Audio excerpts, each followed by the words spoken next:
Cinequiatría, el podcast que explora a tus personajes favoritos desde la perspectiva de la salud mental.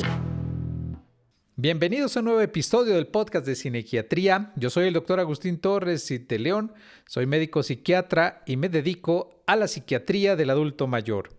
El día de hoy tenemos un episodio muy especial porque no solamente vamos a estar con un maravilloso médico psiquiatra experimentado, sino que vamos a estar con un gran amigo del cual pues me siento muy orgulloso de haber sido su compañero de generación y sin más, quiero dar la bienvenida a mi querido doctor Arturo López Bastidas. Querido Arturo, bienvenido al podcast. Muchísimas gracias, doctor Agustín Cid de León Torres. Pues encantado de estar aquí contigo. Qué gusto, mi querido Artur. Y la idea de este podcast, el podcast de Cinequiatría, lo que buscamos es acercarnos a los temas que tienen que ver con la salud mental y utilizamos el cine. Y el cine como un medio, como un recurso, como un buen pretexto para analizar algunos de los personajes, a veces las situaciones, y aprovechar para dar a conocer aspectos relacionados a la salud mental. Y usted que nos ve y que nos escucha, si se identifica o hay algo de lo que hablemos, el doctor Arturo y yo, el día de hoy, pues busque ayuda. Nuestra intención es esa, incentivar que busque ayuda y reciba manejo. Y para el episodio del podcast de Cinequiatría, pues nadie mejor. Tú lo sabes, Artur, yo conozco tu pasión por el deporte y uno de los deportes favoritos tuyos es el fútbol americano. Y vamos a hablar de una película para tocar varios aspectos. No vamos a analizar un personaje en particular porque lo que nos interesa es dar a conocer lo que pues la película lleva por nombre, contusión, lo que es una condición que ocurre muchas veces después de un golpe, ¿no? Es algo que sucede y bueno, ya sabemos las traducciones, se llama La Verdad Oculta, pero el caso es que para iniciar quiero yo conocer a Artur antes de analizar diversas situaciones que hemos platicado tú y yo para preparar el episodio. ¿Qué te parece a ti la película La Verdad Oculta? Mira, yo creo que cuando ve uno una película y esa película provoca que te puedas sentar y tener diversas conversaciones desde varios puntos de vista, no solamente de la salud mental, es una buena película, porque implica diálogo, ¿no? Sentarse, el cafecito, la cerveza y platicar un poquito, porque esta película tiene mucho de dónde desmenuzar. Para empezar, la problemática, ¿no? Una problemática que se encontró, que podemos decir es algo que se ve en la ciencia, ¿no? La ciencia es encontrar, es el hallazgo, es el descubrir lo que ya estaba pero que no se conocía. Y esa es una parte fundamental de cómo se va enriqueciendo el conocimiento, ¿no? Pero también otros aspectos que a lo mejor no vamos a tocar, ¿no? Pero que tienen que ver con la salud mental, en este caso, la sintomatología por la que pasaron estos diversos jugadores de fútbol americano, ¿no? Y esta mezcla que es representada en uno de los personajes que en esta película vemos, que es la que después fue la futura esposa del doctor Bennett, sí, ¿no? Cómo ella hablaba acerca de la pasión, la emoción, y muchos de los personajes en esta película lo hacen saber, lo dejan ver, pues ocurre también, y tú eres un seguidor de este equipo donde inician estas situaciones que toca la película, ¿no? Que pone, sí. Bien lo acabas de describir, la ciencia para eso está, porque no solamente se observó una situación, sino se nombró, se estudió y dio un giro importante a ese tipo de actividades físicas de contacto, que no solamente son actividades físicas, veremos que cualquier otro tipo de experiencia que implique un contacto de este tipo, estamos hablando de contactos a nivel de la cabeza, ¿no? Pero bien describes, a mí también me apasionó la película. La vi 2 veces, ya la había visto, la temática es muy intensa, lejos de todas las cuestiones que bien dices que se alejan un poco del episodio del día de hoy, pero que es importante mencionarlas. Son muy relevantes que implicaban decisiones que podían afectar toda una comunidad entera. Pero quiero empezar a adentrarme poco a poco a uno de los jugadores que empieza a tener cambios conductuales, que es, bueno, era pues seguido por muchos de nosotros, fanáticos Correcto. de Mikey, de Mike, el centro más fornido del NFL, le decían en las comunicaciones locales aquí en Ciudad de México. Seguro tú Sí. que vale la pena decirlo. Te agradezco mucho que desde la bella Mexicali estés el día de hoy con nosotros. Pero, ¿qué te parece esas primeras escenas donde este referente en el deporte comienza a tener algunos cambios? Y es muy importante lo que dices sobre referente. O sea, he leído bastante sobre la cuestión de los acereros de Pittsburgh a lo largo de mi vida y mencionaban muchos jugadores que hay una cuestión que hacen cuando termina el partido, posteriormente se revisa todo el partido en videos y se va, digamos, poniéndole un grado a cada jugada. Decían los jugadores que cuando empezaban a ver el video de Mike Webster, se levantaban a aplaudir. Fíjate. Mira. O sea, así era lo dominante que era Mike Webster, ¿no? Era el ancla de esa línea ofensiva, que era una línea ofensiva en sus primeros años para correr la pelota y que después con los cambios que hubo en la NFL para hacerlo más atractivo y más espectacular, pues era el ancla de la ofensiva para tirar pase, ¿no? Para proteger al quarterback y darle tiempo para que tirara sus pases. Entonces, era un jugador súper relevante en el equipo, en la comunidad, y lo vemos, ¿no? Cómo va esa situación personal de ser un demidios, ¿no?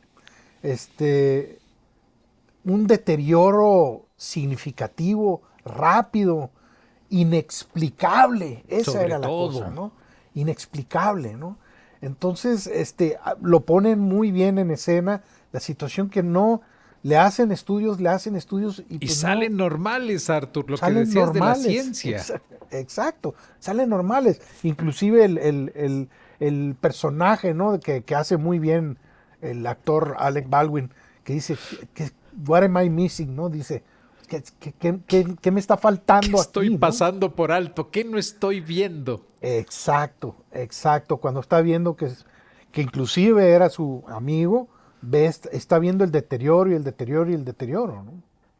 Oye, qué interesante, porque incluso habla de medicamentos, de tratamiento, Sí. habla de diversos recursos clínicos que él ha utilizado y sabía que algo le ocurría, sabía que algo le estaba pasando y sin duda alguna lo vemos en algunas de las escenas. Él es un referente, fue un gran referente para la localidad, en donde los acereros pues eran toda esta ola que arrasaba en los partidos en los 70s, 80s, que uno se maravilló y amó tanto ese equipo y sobre todo ocurría cuando en algún momento en su camioneta quedó en algún estacionamiento parado, como cuando la persona de seguridad se acerca a él, pues de inmediato le trata con deferencia, le trata con mucho respeto y Sí. él se veía en las escenas que nos van dando poco a poco, que la película inicia con un gran discurso que él hace. No sé si fue en la entrada al Salón de la Fama, pero pues Sí, era un es el de gran... la entrada del Salón de la Fama. Pero si te fijas, inclusive ya en ese discurso que está dando, nosotros que nos dedicamos, tú y yo, a la clínica, ya estamos viendo que algo no está bien. Su discurso es, para la gente que no sabe, es circunstancial, no, como que no llega a la meta, es perseverante, como que repite lo mismo, inclusive hasta pobre de lenguaje y está como anclado en una sola idea, ¿no? Que es finish the game, ¿no? Terminar el partido, terminar el partido. O sea, no tiene más, ¿no? Como que su capacidad ya cognitiva, ya, inclusive cuando iba a entrar al Salón de la Fama, ya no estaba del todo bien, ¿no? Y mira La película lo describe ahí muy bien, ¿no? qué buen dato, Arthur, del episodio y sabíamos al organizar en el episodio de Cinequiatría quién era el hombre indicado, Arturo López Bastidas, porque es un hombre apasionado, amante y sobre todo un gran fanático de este equipo, y sabíamos que nos iba a dar más de lo que la película alcanzó a ofrecernos, porque efectivamente estábamos viendo un hombre pasar por dificultades que otro de los jugadores importantes también del equipo lo va a buscar, y vemos también en esa Es escena correcto. donde a él se le ve empezando a compartir que tenía problemas en conducta, problemas para controlar impulsos, Sí, problemas en la percepción, problemas para regular emociones. Arthur, ¿qué te correcto. parece esa parte donde empezamos a ver poco a poco que nos dan señales de algo que seguro pasó y venía pasando, pero se empezaban como a juntar como esas piezas? Sí, sí, sí. Digamos, es una situación eh, triste, ¿no? Para muchos, inclusive en la comunidad de Pittsburgh. Pero así fue, era una situación donde había que darlo todo por el equipo, ¿no?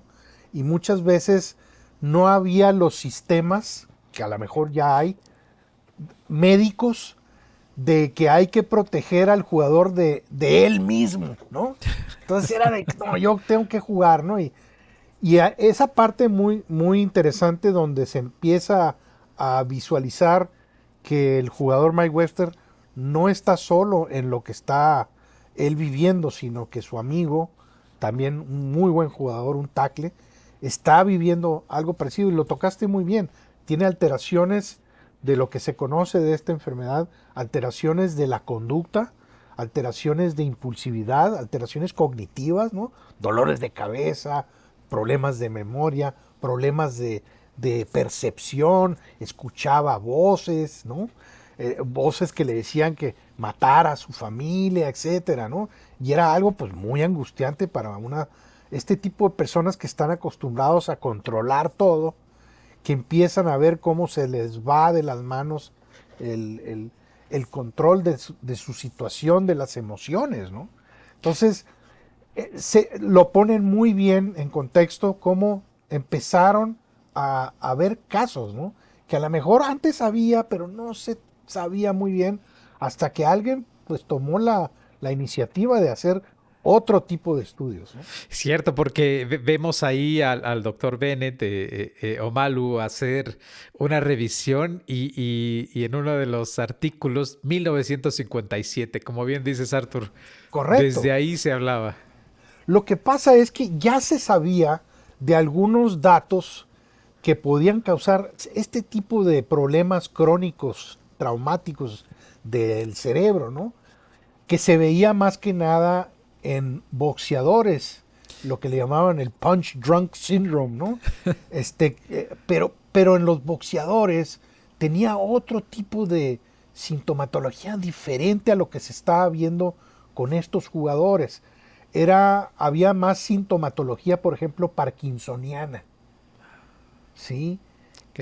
Y menos sintomatología del control de impulsos o del ánimo, que es lo que se veía aquí, ¿no? Y posteriormente vimos, desafortunadamente, tristemente, otros casos donde, o sea, eran, para empezar, son unas moles, ¿no? Sí. Eran atletas muy, muy corpulentos. Y estando fuera de control, pues era muy difícil tomar control de ellos y apaciguarlos, ¿no? Entonces, tenían problemas más de impulsos, problemas más de agresividad, cambios en el ánimo, ¿no? Desde la euforia, Como disforia, euforia. hasta el estado del ánimo más angustiante y deprimido. Y luego todas estas alteraciones de la sensopercepción, más los síntomas físicos, ¿no? Que no poder dormir bien, que la luz les ocasionaba mucho problema, etcétera. Entonces, definitivamente ya había datos que se había visto en boxeadores y que se había visto en militares, ¿no? Es ¿Por qué? cierto. Porque ya se sabía que en militares había ese riesgo. Entonces, ya se sabían algunos datos, pero no había los estudios histopatológicos, ¿no? El estudio así del cerebro en sí, para detectar que esto se trataba totalmente de otro tipo de entidad patológica. como otro mecanismo, ¿verdad, Arthur? El mecanismo Exacto. que en alguna de las escenas vemos al doctor Omalu mostrar metiendo en un frasco con líquido, no sé si era un ojo, una cebolla, ya no pude Creo que discriminar. era una ciruela. Sí, sí, Creo que algo era una había. ciruela, sí. Y él haciendo como el símil de lo que le ocurre al cuerpo cuando hay un contacto que directamente no lesiona el frasco, venía a ser el cráneo, ¿no? Como el Ajá, equivalente, y la sí. ciruela, el cerebro, y el líquido cerebroespinal que nutre, que cuida nuestro cerebro, y cómo lo bate, cómo lo sacude, y va ejemplificando, porque bien describes, Arthur, habrá que decir lo que estábamos hablando de otra época donde no se contaba con lo que hoy tenemos, desde marcadores, le llamamos a la presencia de un cambio en alguna sustancia dentro del cuerpo Ujú. que hoy se puede medir con una altísima precisión y hoy ya se sabe qué tipo de proteínas pudieran estar afectadas, porque una respuesta antes de tener claro de esto que se llama encefalopatía traumática crónica era que pensaban que muchos de los jugadores hacían un Alzheimer temprano, un Exacto. deterioro intelectual temprano. ¿Qué te parece, Artur? Sí, eso es muy importante y algo que es muy importante que la gente y el público en general sepa es que el diagnóstico definitivo de la mayoría de las enfermedades neurodegenerativas es post-mortem, es decir, es en estudios después de que la persona falleció, donde se hacen biopsias cerebrales y se ve el diagnóstico. Podemos tener un indicio, ¿no? Y tú que te dedicas a la psicogeriatría, lo sabes muy bien. Ah, ese parece Alzheimer o parece una demencia de tipo, no sé, subcortical, Frontotemporal o con un frontotemporal, deterioro ¿no? cognitivo vascular. O mixta, ¿no? Ya sabemos que a veces hay mucho de esto. Y esta era la cuestión, ¿no? Que cuando veían a estos pacientes, oye, el paciente está muy joven, todavía no tiene edad para tener las demencias a las que estamos acostumbrados a ver. Y sin embargo, se ve que hay un Se deterioro, comporta. pero impresionante de las personas, pero no sale nada en los estudios que tenemos, ¿no? Entonces, definitivamente sí se veía esa situación que se requerían pues más estudios para ver qué es lo que estaba pasando. Y sí, tiene que ver precisamente, como dices, con pequeños traumatismos, traumatismos que no llegan a contusión. Son pequeños golpes, golpes, golpes, golpes, golpes, golpes, golpes. Y por eso los linieros, que están frecuentemente en golpes directos, más que un receptor o que un corredor, que puede tener una colisión fuerte, pero estos toda la vez, golpe, golpe, golpe, pues eran los que estaban más en riesgo, ¿no? Oye, qué interesante. Mira, yo no había tenido ese detalle, como la línea es donde más contacto físico, casco con casco, cabeza con cabeza, que ya un poquito más adelante hablaremos tú y yo de qué medidas se han tomado al Sí. respecto para Ujú. reducir efectivamente ese tipo de daño. Pero quería yo aprovechar este importante comentario que haces, Artur, de cómo también una persona que vive maltrato físico, también Eso una es. persona que Eso. está en estas peleas mixtas que hoy son muy socorridas en los medios, ya, Sí. aparte del box, que sabemos que ya las academias de neurología de muchos países dicen, bueno, uno como espectador está viendo una Ujú. pelea de box y uno dice, ¿por qué la para? ¿Por qué para? Sí. Si se ve entero. No, hay un contador que está llevando el número de golpes y el impacto que tiene para decidir parar una pelea, incluso Exacto. el boxeador en plena condición. Pero para la gente que nos ve y nos escucha, qué importante sería, Artur, que supieran que hay otras condiciones. Hablamos de los deportes porque la película los aborda, pero no son los únicos. Claro. Y tocas una cosa muy importante que para que, digamos, el público en general entienda alguna cosa. Cuando hay, por ejemplo, un maltrato físico, inclusive psicológico o sexual, un abuso, pues, especialmente cuando es una cuestión sistemática, ¿no? Este, de esas horribles y terribles que no quisiéramos que hubiera. Pero cuando las hay, de este tipo de situaciones, existe una huella imaginológica para la gente que nos escucha, existe una huella física de ese maltrato. O sea, cuando dicen, es que tiene un trauma porque fue abusado físicamente de chico. Si uno revisa, y tú lo sabes, si uno revisa estudios de imagenología de niños maltratados físicamente, se encuentra que no está lo suficientemente desarrollado esos cerebros. Tienen ciertos parches, tienen ciertas bemoles, ciertas situaciones que no están a tope como deberían de estar.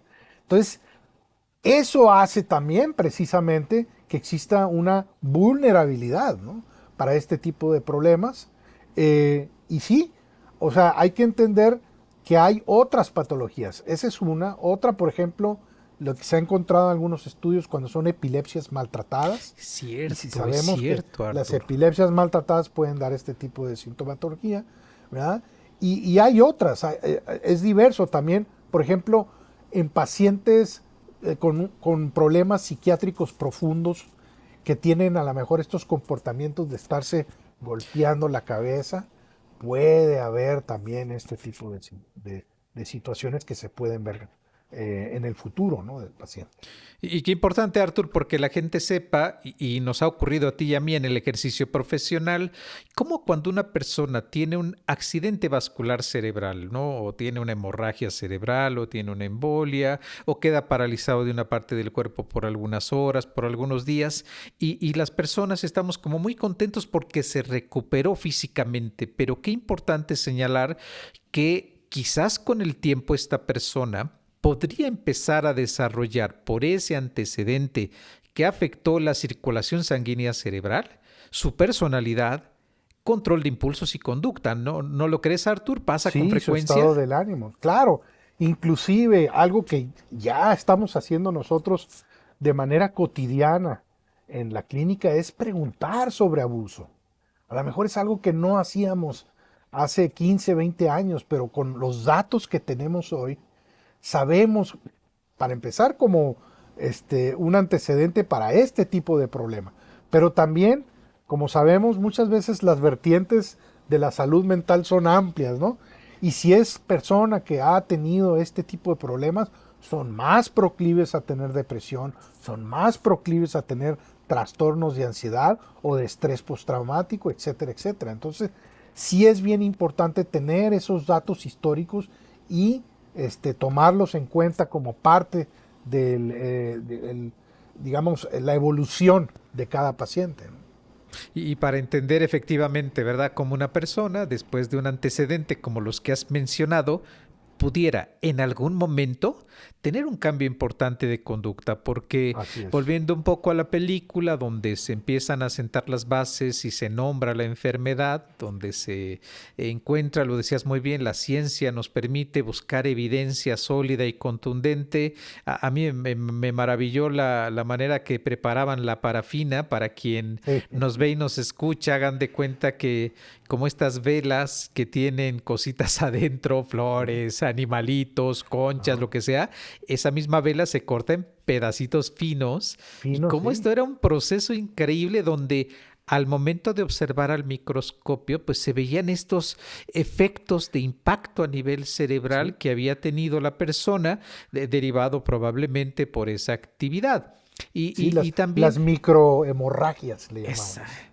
Que bien dijiste, Arthur, no se ven a simple vista, porque quizá con las tecnologías de ahora y con todos los avances se podrá realizar algún tipo de evaluación que nos haga suponer que esto se puede desarrollar, porque ya cuando uno empieza a revisar, y yo al igual para el episodio del día de hoy revisé un poquito sobre la encefalopatía traumática crónica, pues hay como señales leves, señales Sí. episodios moderados, casos severos, donde aquí quería conocer tu opinión sobre, pues no hay manejo, no hay tratamiento. En la película vimos cuando el neurólogo de los Steelers está hablando con Mike, le da varios nombres de medicamentos que hoy Ah, sabemos se usan y todavía se pueden llegar a usar algunos, pero llamó mi atención cómo en la revisión del material dice, la prevención es sin duda el principal recurso para esta condición. ¿Qué te parece esa correcto. parte, Arthur? Mira, es fundamental en toda la salud mental. la salud mental tenemos que, y no nomás salud mental, fíjense, es la salud en general, es medicina preventiva. Totalmente. Y en base a eso, por ejemplo, ahora que estuvimos en el Congreso Nacional de la Asociación Psiquiátrica Americana en Los Ángeles, inclusive el tema principal fue Lifestyle Psychiatry, o sea, Oh, psiquiatría y del estilo de estilo de vida. vida, ¿no? Un estilo de vida saludable. Y se habló mucho precisamente de la alimentación y de el ejercicio. Y es algo que nosotros ya estamos empujando mucho aquí, nosotros como clínicos, ¿no? Que nos dedicamos a ver pacientes y en la clínica, que es, yo siempre les digo, mira, a nosotros siempre nos dijeron que para la salud física es comer bien y hacer ejercicio, pero no nomás es eso, es para la salud mental también. Entonces, en efecto, algunos de los abordajes que se han comentado son precisamente de cambio de estilo de vida. Ah, digamos, esto es obviamente preliminar, ¿no? En donde se ve cuestiones que tienen que ver con la alimentación, una dieta mediterránea, ejercicios de mindfulness, ejercicios digamos, ejercicios físicos, de cardio, de fuerza, etcétera, que pueden ayudar también. Entonces, todo eso es un factor. Pero algo que dijiste muy importante, precisamente de esa escena cuando están con el científico Piticuy, ¿no? Y que le están enseñando las slides. Esa parte fue muy importante, ¿no? Porque él estaba muy enojado. Estaba muy enojado con lo que estaba viendo, porque él veía hacia afuera y veía el estadio, ¿no? De los Sí. estilos. Estaba muy enojado, que cómo.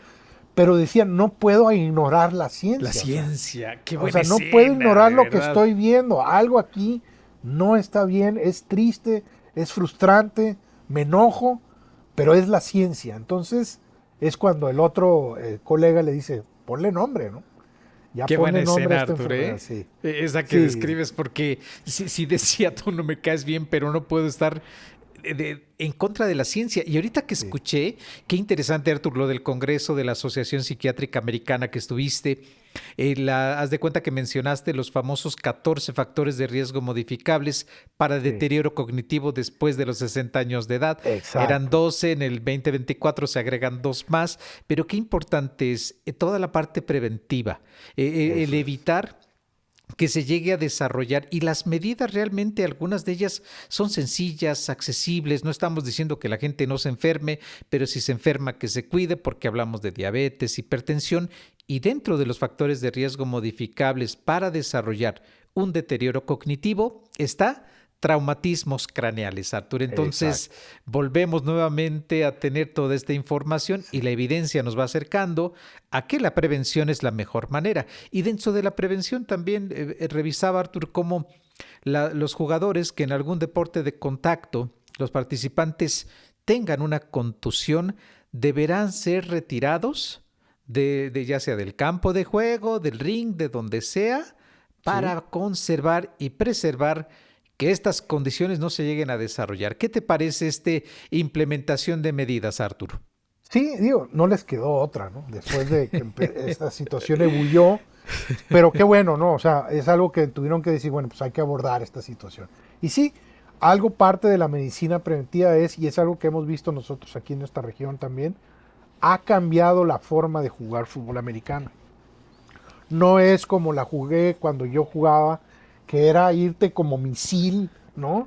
A destruir al otro Sí, jugador sí, sí, y a tratar de literal. sacar la pelota. Hoy es diferente, tienes que hacer otro tipo de movimientos. Hay movimientos precisamente en la línea que ya no son igual, para protección también. Hay cierto tipo de golpes que ya son francamente sancionados. Entonces, esa parte también ha sido como preventiva, aparte de los cambios tecnológicos de los cascos y todo lo que tú quieras en ese Ajá. sentido.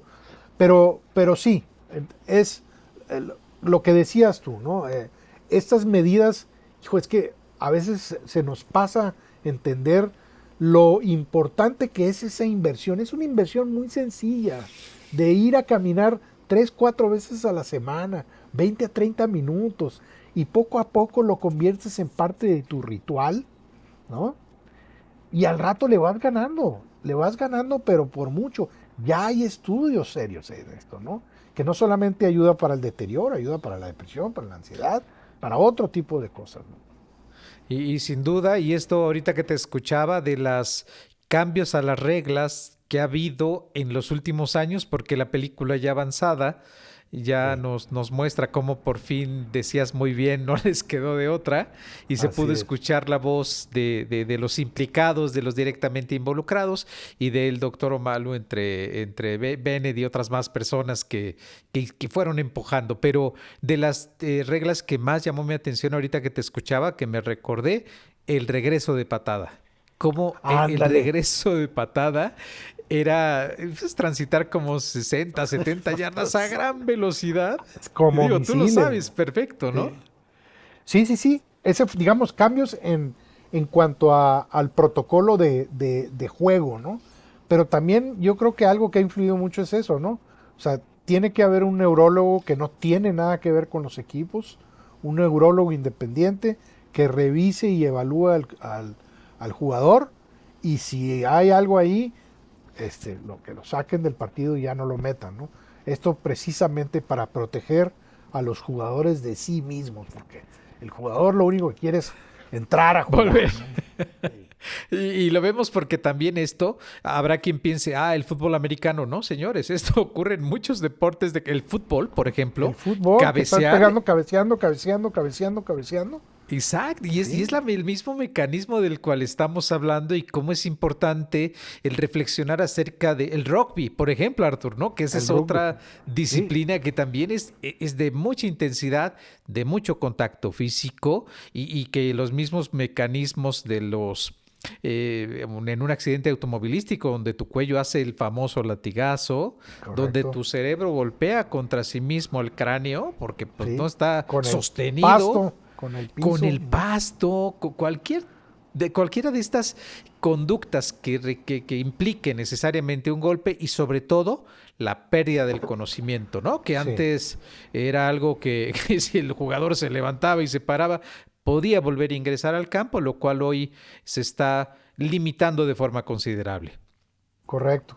Y sí, es bien importante entender que muchas de estas cuestiones de las que estamos hablando siguen siendo clínicas, siguen siendo en cuestión de protocolos preventivos y clínicos, porque no hay hasta la fecha una forma de hacer diagnóstico directo, in vivo, de una persona que tenga una encefalopatía traumática crónica.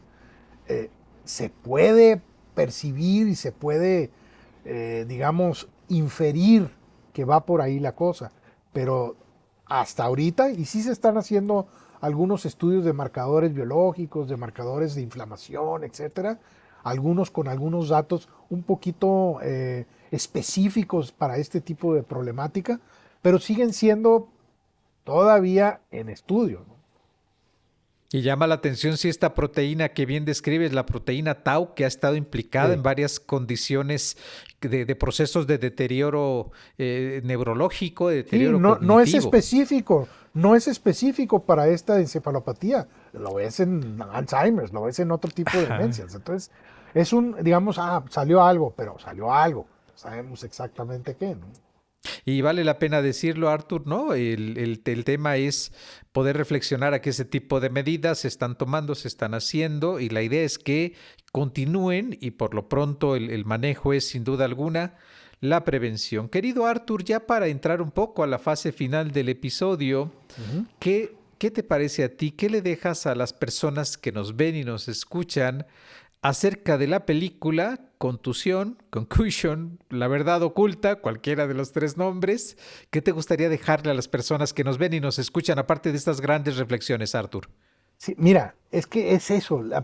Cuando una película tiene muchos matices, hay mucho tela de dónde cortar y cosas vigentes, ¿eh? Uno, la ciencia, ¿no? Ver cómo la ciencia no es porque a alguien se le ocurrió, es porque está la evidencia ahí. Es como nos manejamos nosotros. No andamos inventando cosas, estamos viendo evidencia a lo largo del tiempo de algo que sirve o algo que está pasando. Es como cuando nos vino la pandemia, ¿no? Era Sí. algo que nadie sabía qué era, qué es lo que estaba pasando. y estábamos recibiendo información fresca cada 2, 3 días, y a lo mejor las cosas que al principio creíamos que funcionaban, pues al rato se vio que no tenían caso, ¿no? Esa es una. Dos, algo vigente por lo menos para la población mexicana. Estamos viendo una historia de migrantes, ¿no? Ella es de Kenia, me parece, él es de Nigeria. Claro. Y ver esta situación de cómo se tienen que ganar su lugar en este nuevo país, ¿no? Que no es fácil. Y estamos hablando de una persona súper preparada, más preparada que todos, ¿no? Y aún así no era bien visto por muchas situaciones, ¿no? Entonces ese también es, creo que es un factor. Si lo quieren ver, también es una historia de amor, ¿no? Es una historia de amor entre dos personas que se conocen, que van por el mismo camino y tienen ciertas vallas que tienen que cruzar. Y luego está esta situación de colegas también, que están en el estire y afloje de situaciones. A mí, por ejemplo, cuando yo vi la primera vez la película, el personaje que me encantó a mí fue el jefe del doctor. Ah, sí, claro. Cómo lo protegía, pero era totalmente sarcástico. Y ese, fíjate, sabía que algo andaba mal y le dio luz verde. O sea, pues vas a tener que pagar, pero él quería ayudarlo de otras formas, ¿no?